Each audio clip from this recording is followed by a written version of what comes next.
My friend Dwayne Johnson out in Crowell, Texas, who's a rancher out there, told me about his grandmother's trunk and how she had come to Crowell in a covered wagon. And I got to thinking about it, about all the things that might have been in that trunk, and I took the poetic license to put these things in it. It's called The Memories in Grandmother's Trunk. They came in a wagon from St. Joe, Missouri. Grandmother was 7 years old. I remember she said she walked most of the way through the mud and the rain and the cold, and she saw the Comanche. They came into camp. Not the savage she had seen in her dreams. They were ragged and pitiful, hungry and cold, begging for salt pork and beans. They staked out a claim in the cross timbers breaks where the big herds went north to the rail.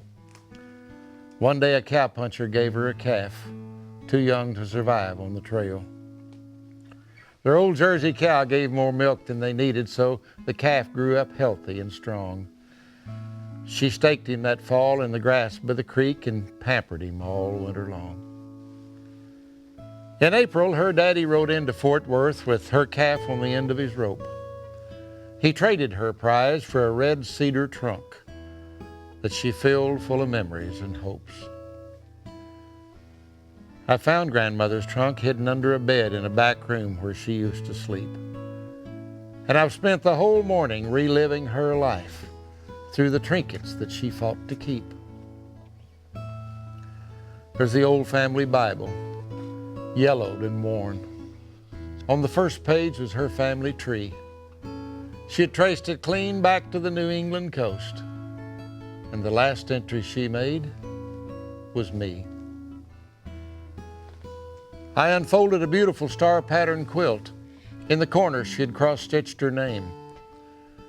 I wonder how many children it kept safe and warm from the cold of those West Texas plains.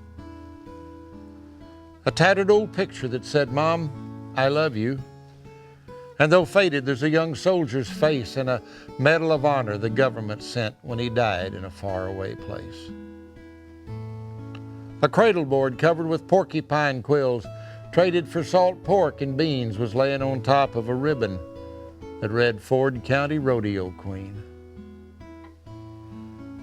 Dried flowers pressed in a book full of poems and a card with this message engraved: "To my darling wife on our 25th year," and some old stamps my grandfather saved. Of course, there were pictures of all of her folks. They sure did look proper and prim. But I reckon if they were to come back to life, we'd look just as funny to them. Grandmother's life seemed so simple and slow. Her world started changing real soon. She heard the first radio, saw the first car, then lived to see man on the moon.